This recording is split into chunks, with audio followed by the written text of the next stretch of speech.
Okay, it says you are live on screen, which means, hopefully, if you are a subscriber to an Englishman in San Diego YouTube channel, that means that you've had a notification. And that's probably come as a bit of a shock, considering that I did say that I was going to be taking a bit of a break after San Diego Comic-Con, and that's exactly what I've done. We are working in the background. You see this purple and yellow color scheme? That's getting ditched. Because yes, we are going to be putting a poll up because we're going to change the colors around again for the next season, as it were, of Talking Con, which will be kicking off in a couple of weeks' time. But for this, it's a bit of an incidental episode, something a little bit special, as we are going to be showcasing a Kickstarter, which is coming into its final days, and we've got ourselves the creator of said Kickstarter and a number of the creative team as well to talk about it. As always, the reason why you're able to see this now if you're watching is because you are a subscriber. Of course, head down below and yeah, click that notification bell, hit the subscribe button, and all of that usual YouTube pish and bibble. And of course, if you've got any questions, the best way to go is probably to YouTube, because we've got ourselves the chat at the side of the window.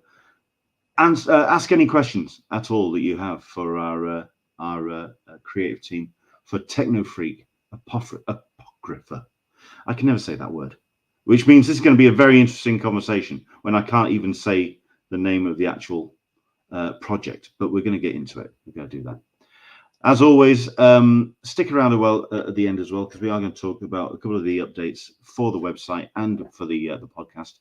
But this is all about a very special project, which, like I say, we're showcasing on today's show.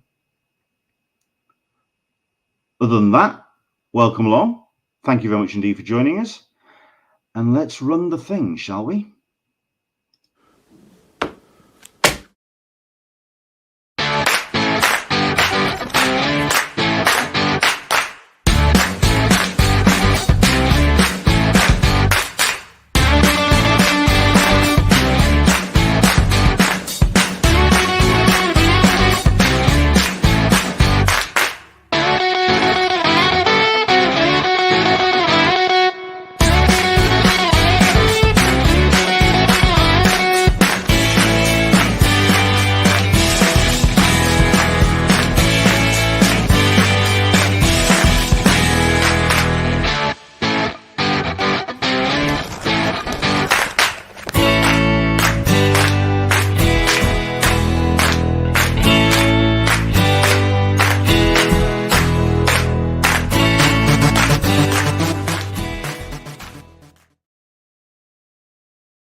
Hello there, and welcome along to Talking Con, a cup of tea with an Englishman in San Diego. My name is Leonard Sultana.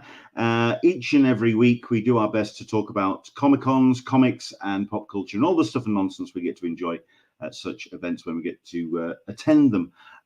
We are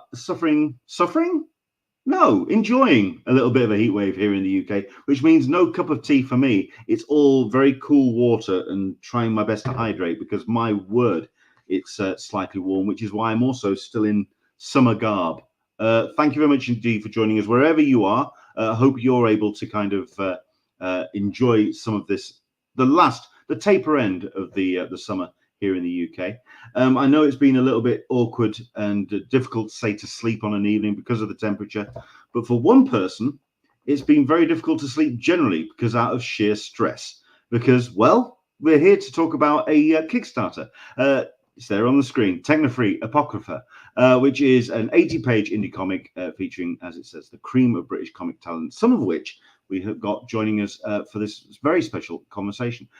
We've got ourselves three amazing people, two who are going to be joining as part of the creative team, but also the creator of TECHNOFREAK, which is John Charles. Hello there, John. How the devil are you, sir? I'm good, man. How are you? I'm not too bad at all. Yeah, every time I've been speaking to you about this project and about TECHNOFREAK, I've been getting weird messages at strange o'clock in the morning. You are either existing on very little sleep or high adrenaline at this point. I can't work out which one it is. It's both, mate. Bit of both at this point. I've been Fair sleeping in patches for like 3 hours here and there, and then when I get tired again, I go back to sleep for about an hour. And it's Unreal. getting really silly. I've been doing this for about 2 weeks, trying to pump the Kickstarter. It's going very well, thankfully, but we're nearly there, and we've got this week to get the rest of it, so it's good. Well, I mean, I've talked to a fair number of creatives when it comes to putting crowdfunding together. The one thing I don't necessarily think I go on about is the actual stress of putting a Kickstarter on, but we'll get into that. That's fine.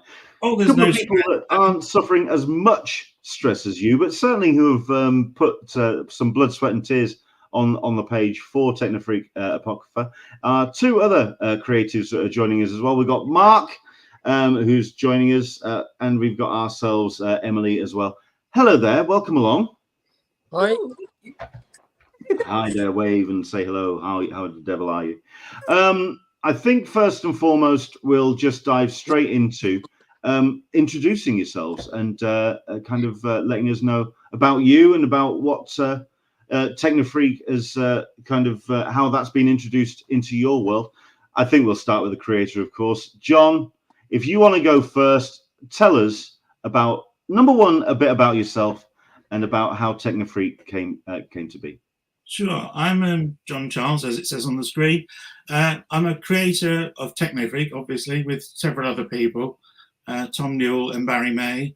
I work for 2000 AD as a colorist in general these days, although I have been a comic artist for Marvel UK a long time ago, Panini UK. I've drawn Spider-Man for money.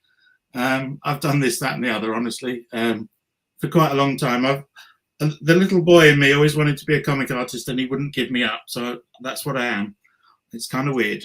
What do you want me to answer next? Sorry.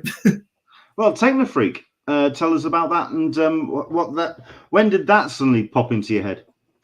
It was at least 20 years ago. I saw a rave poster in Leicester, and it had the word TECHNOFREAK on it. And I looked at it and I thought, that word is brilliant, and I'm having it. And since then, I sort of developed various things in my sketchbook.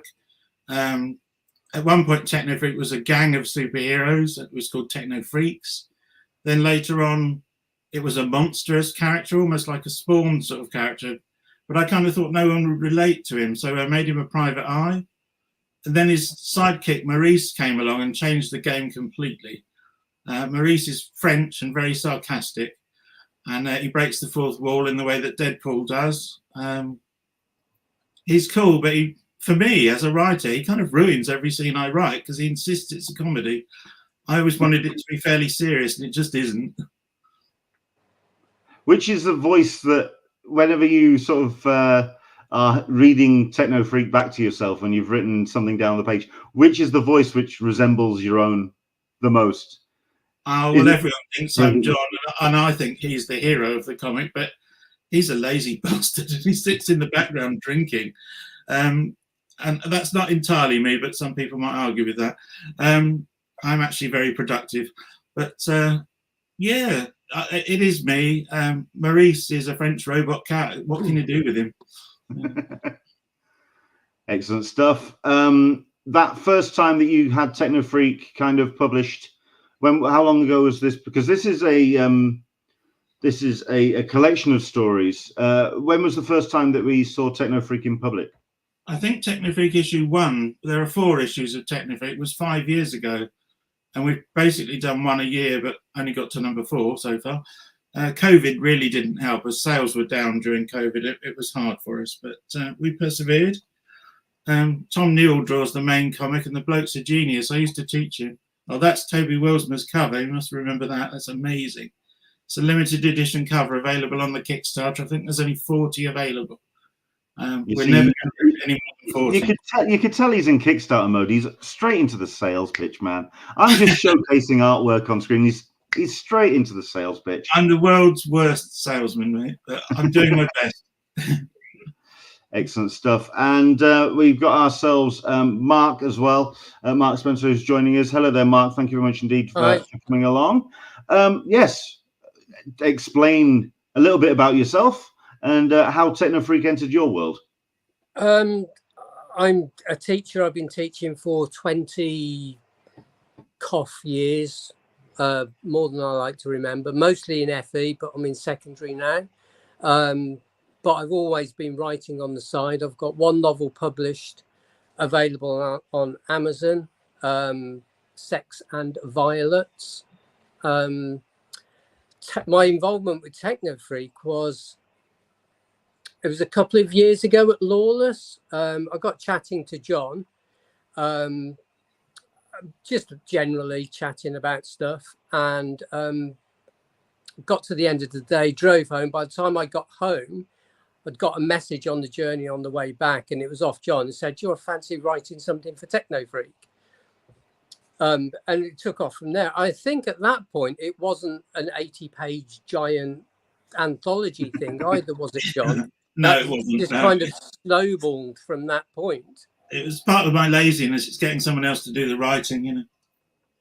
I mean, what was it when you first kind of came up with the idea? Because I mean, yeah, 80 pages, it's a hell of a book to put together. I mean, when you first kind of had those conversations with Mark and with Emily, what was the kind of like the modest start to? There were two threads to that.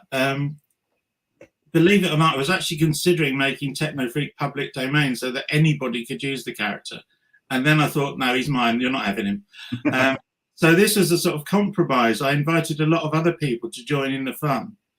And it is fun. I think the characters are marvellous. There's a whole family of characters in TECHNOFREAK.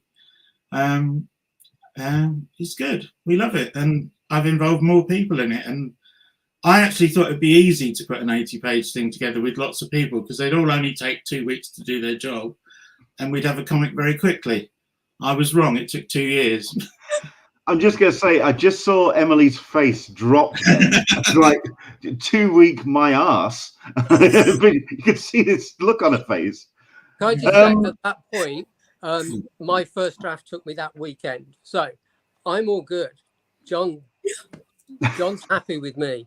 Yeah. It would have taken me 2 weeks. Yeah, Emily, where's your stuff? It's currently in Kevin's computer. Mark, when you were speaking to John, what was the appeal of the character? I mean, was it just sort of like the bombast of John's kind of like pitch of the character to you, or was there something else that kind of it wasn't even that? We didn't. I don't recall actually talking about TECHNOFREAK at all at Lawless. We were just chatting about stuff, just about writing in general and about comics we like and think, just general chit chat. And I don't know what was going through his head at the time, but he just asked me to write something for him. And I don't think at that point I'd read any of TECHNOFREAK. And John sent me the PDFs of what had gone before. And just went from there, really. Like, I think it was the fastest thing I've ever written. Wow. That first draft was in that weekend. And I had such a ball with it. Maurice in particular is an amazing character. Yeah. Such fun to write. Because the one, I mean, it starts with the line on the Kickstarter video is, remember when comics was fun? And there is that definite vibe of old school 2000 AD, old school Star-Lord for me. There's a little bit of that kind of, that real kind of grit under the nails when it comes to the bits that I've read. Was it that kind of appeal as well, of something a little bit more back to roots, as it were? I think so, yeah. Sorry, Mark, you go. No, I wasn't sure who you were asking then. Sorry. I think it was just more a case of, it was that part of the appeal as well, of having writing a comic that was very much back to sort of like classic UK comic roots. Yeah, very much. Kind of the things that I've in my story incorporated a lot of things that I enjoy in other stories. So it's a very basic, the two characters chatting about something where all hell's breaking loose behind them and they don't even know it's going on, which is something that it's just a very slight storytelling device that I quite enjoy, and there's a misunderstanding between two of them, it was just fun. Cool. It's nice to write things that are fun. Yeah.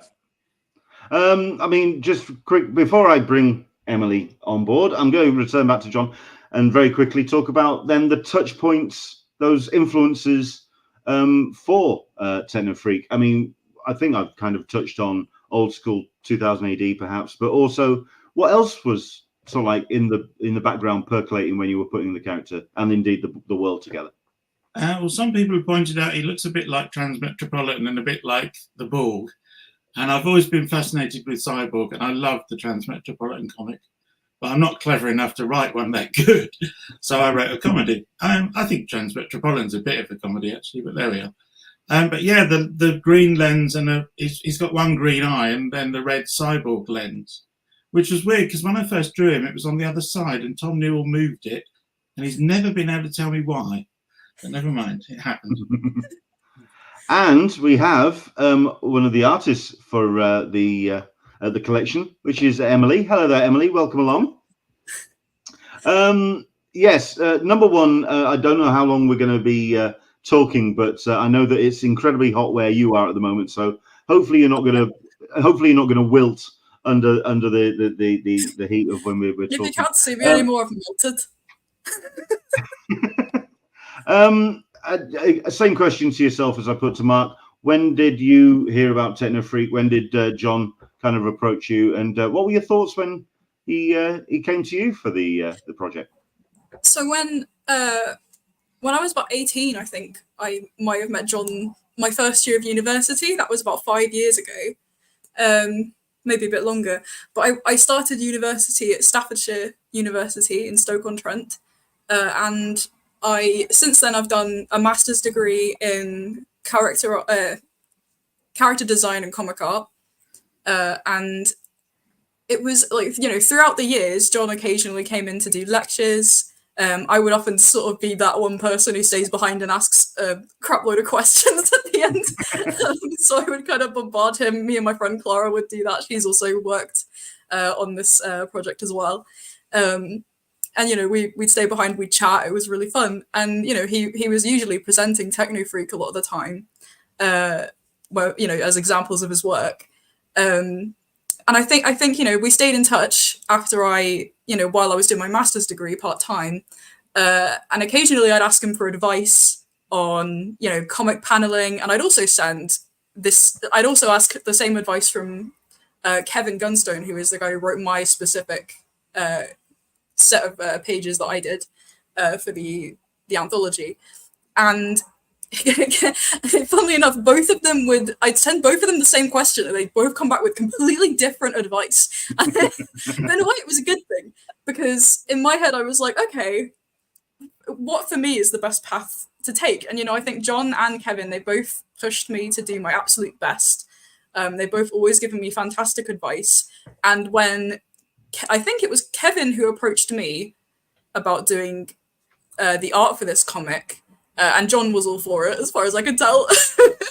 But yeah, both of them approached me. I was absolutely enthralled. I was so happy to do it, and I was doing it as part of my master's 2 years ago. Wow. But yeah, it took a bit longer, as you can tell. I think it was mostly just, a lot of back and forth, a lot of talking, a lot of discussion, all that kind of thing. It was really fun to be a part of this.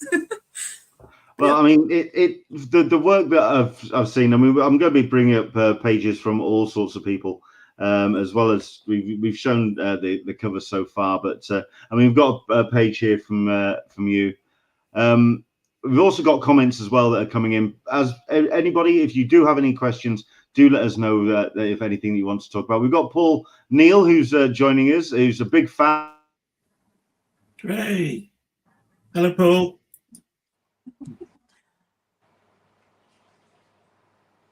Can he speak? Which might have been lost there for a second. Yeah, a couple of references, which I think, John, you're going to have to help me out with. Iron Man page? Yeah, there's a page. I've done a pin-up for a story that's a prose story in TECHNOFREAK Apocrypha.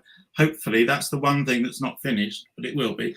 And I've done the pin-up that goes with it, which, if the story doesn't get finished, will be used as a pin-up. It's a pastiche of an Iron Man page where he's the story where he was a drunkard and he sat at his desk with surrounded by empty glasses and dead bottles of stuff that he's just drunk. So it's a very sort of red and pink thing that I've done. I've really stylized it. I'm quite proud of it actually, but it is a bit of a swipe. But we're calling it a homage, you know. Yeah, he seems very excited about that. He says, "I'd like a mention of the demon in a bottle page, please." Well, that's because it was his idea. He told me to do it. And the pen. I do everything. Okay. He knows. Excellent. I mean, you've kind of let writers and artists loose on your characters. When it came to approaching, I mean, you've also got like a murderer's row of talent on board for the project. Everyone from Fraser Irving, Steve Yoel, Tom Newell, Adrian Bamforth, Mike Waters. It's all listed on your the Kickstarter, and Clint Langley, who was due to join us, but you may notice a fifth window missing from this particular chat. So who knows where Clint is at this point? He's either completely missed the timing or wherever he may be. But when you came to approaching these creatives, artists and writers, and you let them loose on your characters, what was the kind of box, not the box that you put them in, but certainly the kind of like the guidelines that you said? Or was it a case of, no, here's the toolbox, run and play? Yes, play with the toys. Clint had already drawn Maurice for Adrian Clark of Shift. And he'd done a lovely sort of thing that's almost a bit Bill Sinkovich. I've probably got it somewhere, but hang on, I've got it. Yay! So this is the first time Clint drew Maurice. Oh, hang on, let's get it in. A bit. There you go. Oh, wow! Which is just the most amazing interpretation of the French robot cat. So I thought, I saw Clint at a con, and I had met him once before, and I thought it was a nice chat. So I half jokingly said, "Would you do us a story?" And he said yes immediately, without any questions. So yeah, it was cool. And he's done the story that Mark's written. So, and it's 9 pages, isn't it, Mark? It is, yeah. Yeah, and he's done us a lovely cover as well. So he's one of the alternative covers. Fraser Irving I've known for years. When I first broke into 2000 AD, I used to email Fraser pretty much before Facebook even existed. And we'd have a sort of back and forth email relationships, which was really nice. We were both breaking in at the same time. He became Fraser Irving and I became John Charles. Can't win them all. Steve Yoel, I used to colour on Sinister Dexter for 2000 AD, so I had his email address. So he was the first person I asked to do a cover, and I just love this cover. I did the colouring, but that classic triangular composition, which is always works, is fantastic. And you've got a sort of orange and blue colour scheme. They're colour opposites, so that pops for me. I love that one. Fraser coloured his own cover. I coloured the other one, the Clint Langley one. So I've got a hand in quite a lot of these stories as a colorist or something. Yeah, I mean, I know you said that you're going to let people play with the toys, but you still keep your fingers in. You still kind of. I like playing with my own toys as well. Yeah, it's good. Yeah. What was the creative that kind of came back with the biggest surprise for you, as in terms of the way that they took on the characters and the way that they took on the world? Which is the one that you just went, "Oh right, didn't see that one coming." It's probably Clara de Rombers, who's a friend of Emily's, and another ex-Staffordshire University student. The thing's laden with ex-Staffordshire University students. I cherry-picked them. She's done a story called Shopping, which is SHOPPING, like the Pet Shop Boys song, which even I think I gave her the title, but basically some of the lesser characters in TECHNOFREAK, like Neville and the Loretta clones, go shopping. So it's an incredibly girly story, I'm sorry to say, but it's good and it's great because it's not anything I would have ever written. And I do now like these sort of slice of life stories where things just happen that are quite real to these extraordinary characters. So yeah, it can be a lot of fun letting other people go at it. I've had a thing in today from Christoph Rodriguez, which is a plot for a forthcoming full-length TECHNOFREAK story. I've read it once and I loved it, and we're talking about doing that as the next comic, or the comic after next, or maybe TECHNOFREAK Apocrypha issue 2 if we can get number 1 off the ground. Please back the Kickstarter. Don't worry, we are going to be mentioning the Kickstarter page very shortly indeed. We'll let people know exactly where to go and find out more information. We've got a question from Paul as well. Like I say, everybody, if you are watching, jump in with your questions. Do let us know if there's anything that you want to ask our team on screen. So asking the question, who would be your dream artist for a variant cover for TECHNOFREAK? The answer is obvious, I'm afraid. For me, it's Bill Sienkiewicz. It's going to cost a lot of money, but, you know, if the Kickstarter goes well over, we'll get him to do the next cover. And is there anyone that Mark and Emily would like to see do any work on the character? I'm with John on that. I love Bill's work. He's amazing. I'm not entirely sure, honestly. I keep thinking, like, the Hellboy comic books, like, that style would be perfect for TECHNOFREAK, in my opinion. But if we could get anyone who does the art for that, that'd be fab. You know what? Reading and seeing the pages that I've seen and reading the characters and yeah, a bit of Mignola that would look really tidy. Yeah. That would look very nice indeed. Emily, when it came to putting your pages, and like I said, we've had one on screen already, and I think we'll put that back on as well. Because not only that, but you say that you've got some other artwork to show us. Yes. When it came to, I mean, you said that you got all sorts of advice. How would you describe the style that you've gone for when it comes to your contribution? Well, what's interesting is this kind of came to me at a very interesting time where I was really experimenting with, like, my line work and everything. I was originally using kind of hard, like, black line work. At the moment, I'm kind of experimenting with a more pencil-y look, and this is one of the comics I happen to do that with. I quite like it. It kind of suits the more bold, colorful look that me and my colorist Tate we went for, because it was quite a goofy story. So we kind of just went for it, full Looney Tunes it. I really like the idea of drawing characters like semi-cartoonish, semi-realistic. Kind of like Bruce Timm in a way, but like it's a little bit more mixed in with a bunch of other places of inspiration from my childhood, especially. Like, again, I'm the same as John. That little kid in me that loved comic books as a kid is just, this is your job now. Don't ever do anything else. So that's Nice. kind of what it's making me do. But yeah, that was pretty much the style. I do have some pages. I don't know. Do you want me to present them or? Sure, absolutely. Let's have a look. Yeah, by all means. So let's see if I can do this. If it doesn't work, I apologize. Take your time. Don't worry about it. I can just share my screen in general. Sure. I mean, we'll ask a quick question of, while you're bringing up the artwork, we'll ask a question of John and Mark. When it came to the size of the stories that you were contributing, who determined how much space you had? Because I mean, like I say, 80 pages is a hell of a book, and that can easily blow out of all proportion when you get more stories in, you get more people involved. Did you kind of have an idea of a size and shape of the stories that you wanted to do? Generally, I was asking people for sort of 6 or 7 pages, but I've written one that I think is 15. Mark's is 9. Oh, of course. Well, mine's in 3 parts, and it's got 2 artists on it.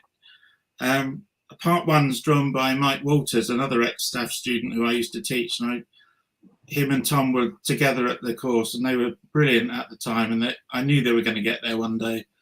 I kind of gave Tom a leg up at one stage by getting him to draw TECHNOFREAK and showing it to 2000 AD. That's a Mike Walters page, and it's amazing. He's doing a lot for 2000 AD in the magazine at the moment. He started colouring himself, which is rather annoying because I wanted that money, but there we are.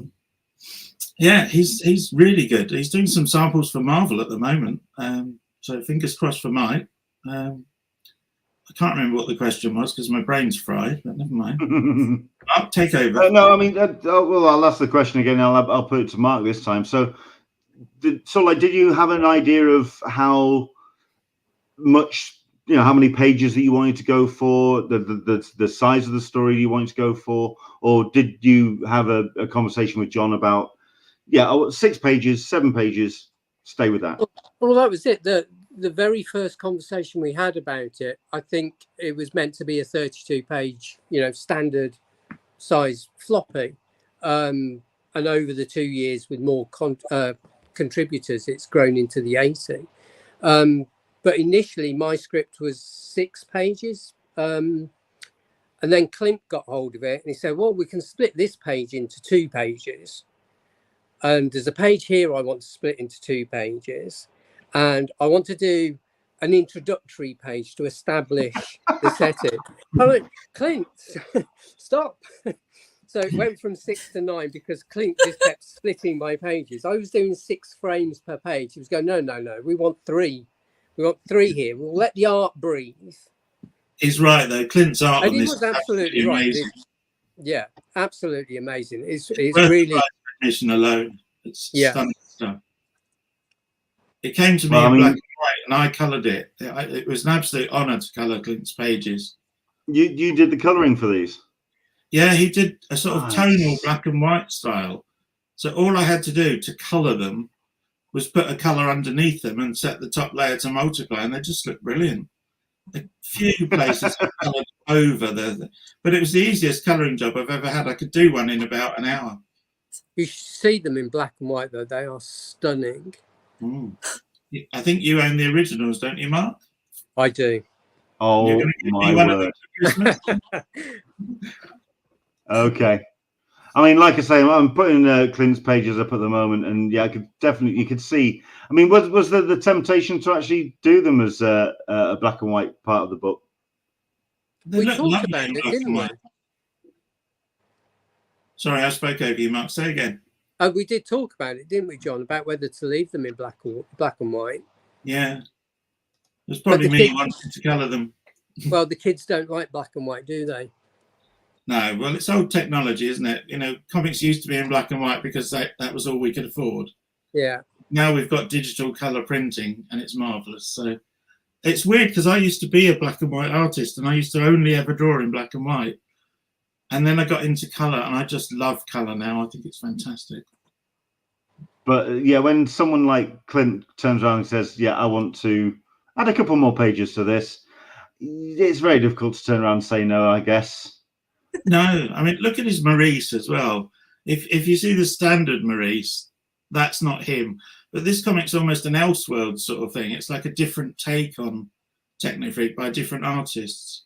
In the same way that 2000 AD let people draw Dredd in different ways, different shaped helmets. When Clint did Maurice and made him look like H.R. Geiger had designed him, I was happy. It's like, that's brilliant. You know, I love it. Outstanding. And then returning to Emily's contribution, and like you say, this very much kind of well, this really kind of classic art style, as it were. This really kind of this shaded work that you've done. I mean, yeah. I mean, talk about your approach to what you did with your story, Emily. So, well, one of the main, I think John coloured this pin-up I did. I did it based off of Clara's story about the shopping thing because I thought it was such a cute like comic in general, and again we've got all the beautiful bright pinky colours and stuff. I thought it was so fun to do, and I think John did colour this one. I can't quite remember. Yeah, I did. But yeah, we also have. Yeah, I thought you did.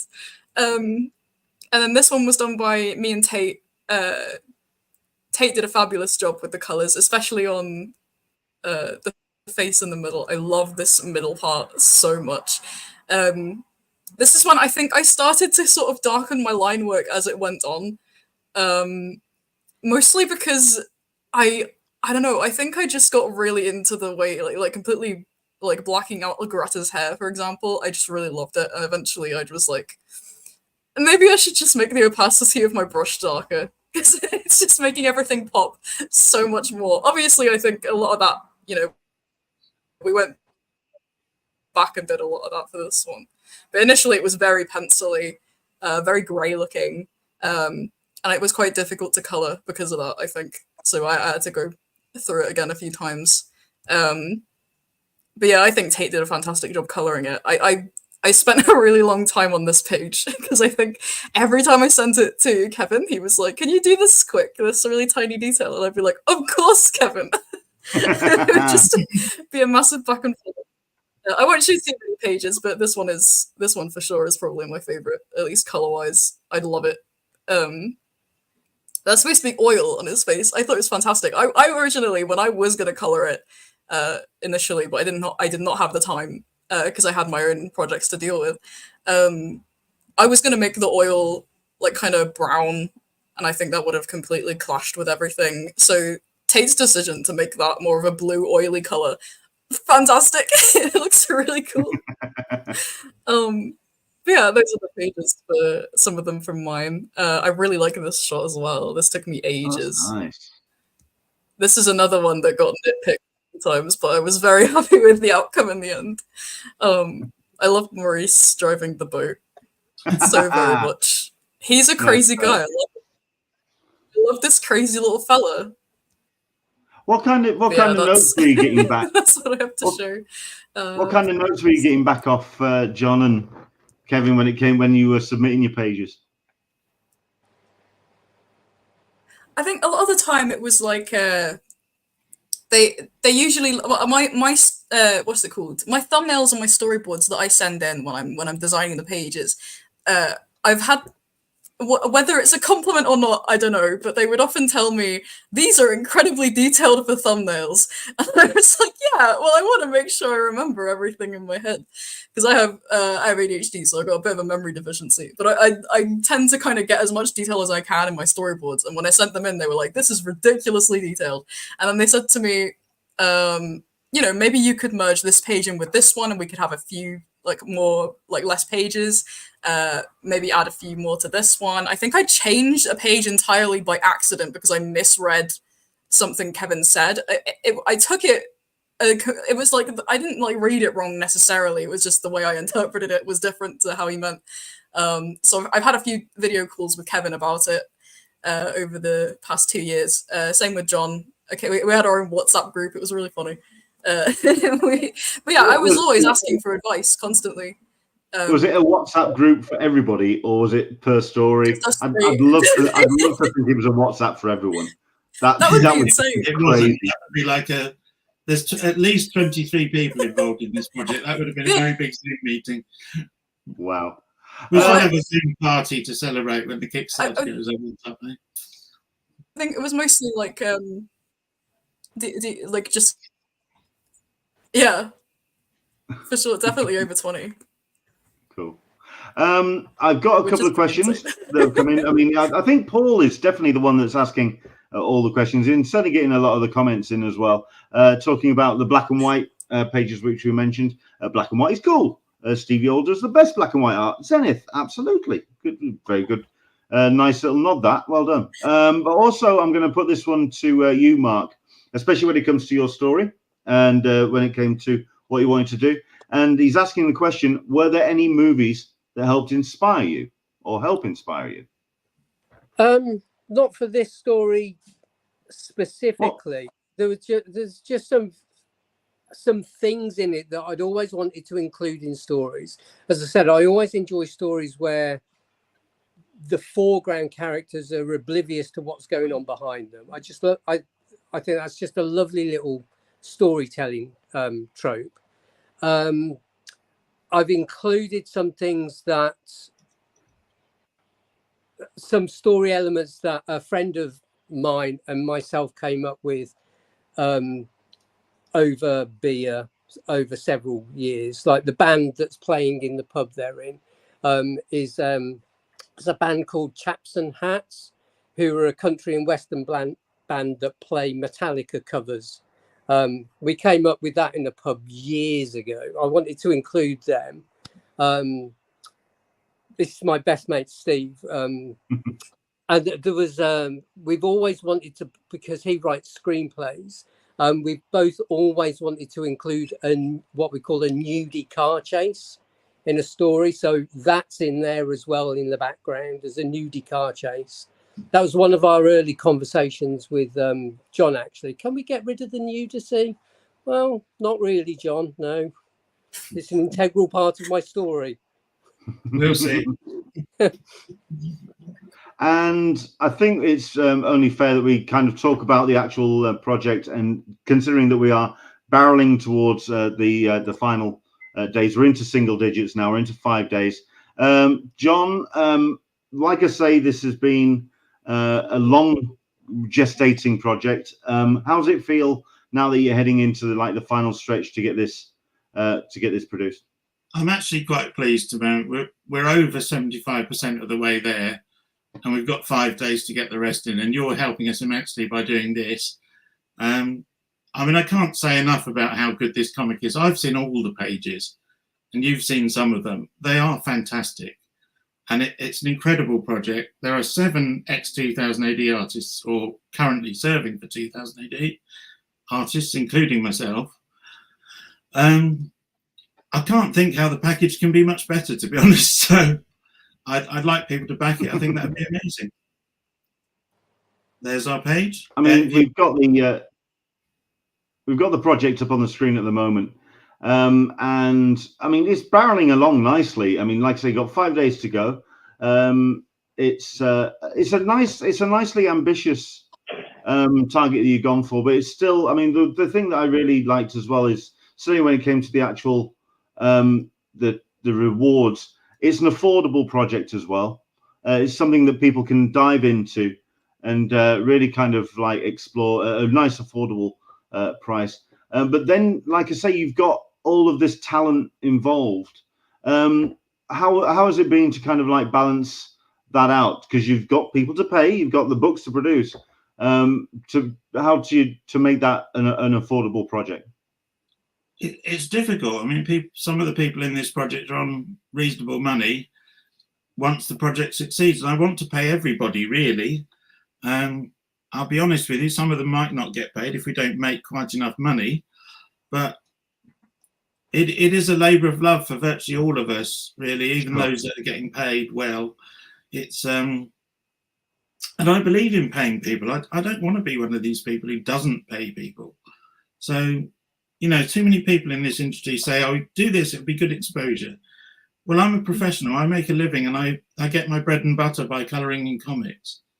And I think it's only right that other people should get paid. Absolutely. There's an artist called David Escobar who's from Colombia.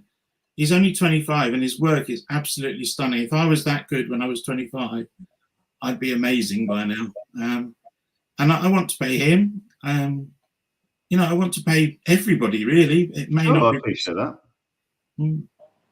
But I mean, I think, like you say, the levels that you've introduced on the rewards are nicely affordable. But then you've got some absolute gems of the rewards, like the A4 sketch from Tom Newell, the John Charles sketches from yourself, and that really nice Fraser Irving sketch as well. Some really great. Fraser very kindly did that for us. An example. Rewards for those that really want to kind of. It's a cracking campaign that I think you've put together. I'm also really impressed as well with. What was that? Sorry. I had to learn how to make an animated GIF. That's why those pictures are moving. You see, it's all about learning new skills. But then again, it's also a way of getting those skills that perhaps you've wanted to show off. And a Griff Rhys-Jones impression certainly counts as that. But what was it been like to do the viral videos that you've been putting together? What do you mean, Leonard? What are you talking about? I mean, it's Griff Rhys-Jones, isn't it? Yeah, well, tell you what, let's have a look and see what your Griff Rhys-Jones impression actually sounds like.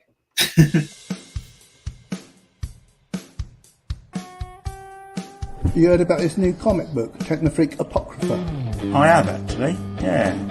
It's set in the 80s, isn't it? And it's all a bit body popping. Nah, it's set in the future, isn't it? It's dystopian London. Oh, well, I heard it was on Kickstarter. It is crowdfunding. Wicked. Have you backed it? Of course I backed it. I reckon I'm going to back it too, right now. You should.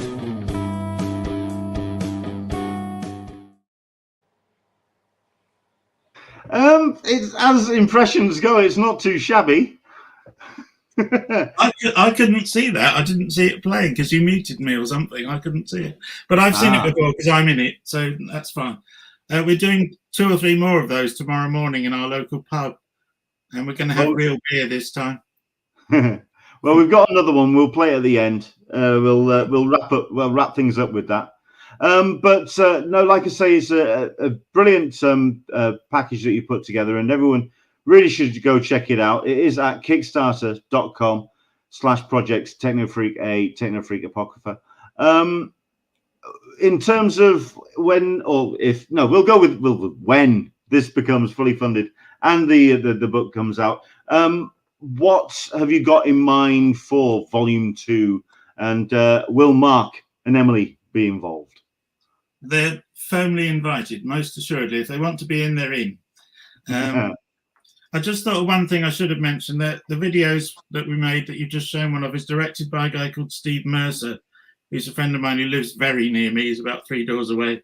And he filmed and edited that for us. And he's put in an awful lot of hours in the middle of the night as well. So thanks to Steve. He might be listening. Thank you, Steve. Couldn't have done it without you. He made the main video as well that took about 3 weeks to make, that's on the Kickstarter. So please watch that as well. Explains a bit more about the project. Well, I'm going to be playing that at the end as well. So yeah, that's a nice little bookend. For yourself, Mark, Emily, other ideas for stories? I mean, would you like to write your own, Emily? Or yeah. I've been writing my own comic book series with my brother for about 5 years now. Yeah, just over 5 years. Do you have a TECHNOFREAK story in the back pocket? I would love to write a TECHNOFREAK story. I mean, my brother is my main writer. I'm more the conceptual sort of idea person, but like I'm more than happy to maybe write one with him and add that to the next one if possible. And Mark, do you have another story? Mark, do you have another story, Mark? I've got. I'm working on my second novel at the minute, almost at the end of that. I've got 3 chapters to go, I think. I've got a couple of stories coming out over the next year or so in This Comic is Haunted. No, not Aid Edmondson. He's a different guy. Aid Hughes on art for the first one of those. I think Kev Crossley is doing art on the second one. I'd love to do another story about Maurice, but I haven't got anything firm. Fair enough. Yeah. You see, you just need a little bit of guiding hand from John just to kind of like at 3 a.m. inspire. Fair enough. Varying times of the day. A couple more comments coming in. We've got one more from Paul. When I read TECHNOFREAK, I have the propeller heads playing. I can see that's the real kind of like that 90s big beat kind of vibe. That's I can certainly see. And also for Emily, I think this is for yourself. For the wonderfully talented artist, that would be you. So there you go. What were your inspirations for the art style of this comic? I think you've kind of covered that, but is there any names in particular or any touch points that you really were kind of aiming for? I think generally my biggest inspiration for a lot of my stylistic choices, they've always come from my favorite comic books, such as originally one of my favorites was Batman Hush. Currently I think my favorite is now what's it called? I think it's Living Hell. I really loved Batman Living Hell. But generally Batman the Animated Series, it's one of my favorite stylistic animated series of all time. So that's been a huge inspiration for me generally, with all the colors and all of the graininess to it. It's just it's such a good mix of both. It really balances it well. But yeah, that's basically it. Well, thank you very much indeed for that. And indeed, thanks for all the questions that have come in and all the comments. Thank you so much indeed for jumping those on. John, is there anything you'd like to say, certainly when it comes to 5 days to go with the Kickstarter? I mean, short of knees and begging. No. Yes, there is something I'd like to say. politely. This project's taken 2 years. It's taken an awful lot of my time. It's taken an awful lot of other people's time. It's absolutely brilliant.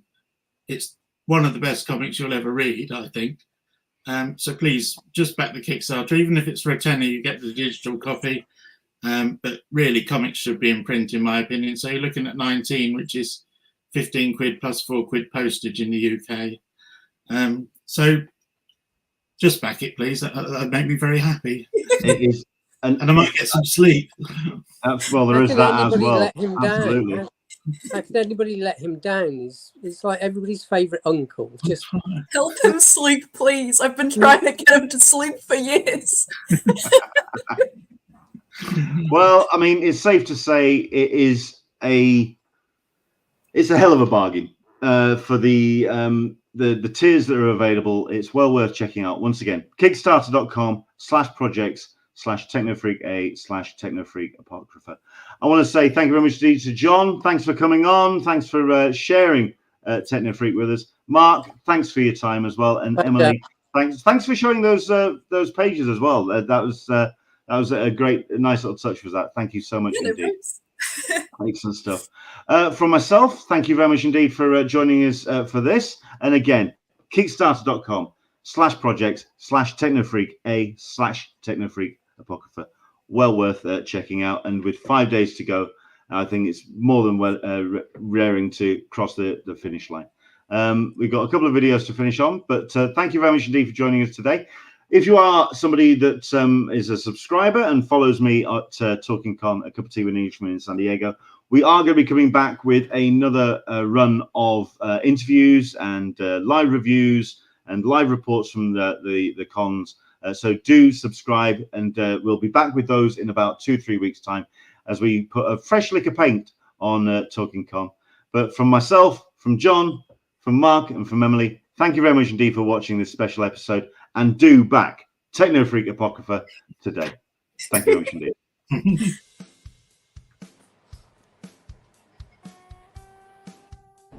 I've been reading about this subliminal advertising. Subliminal advertising? What's that then when it's at home?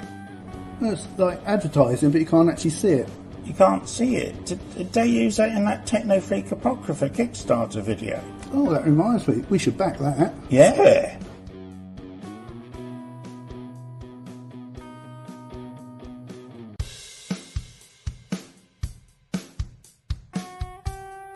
You heard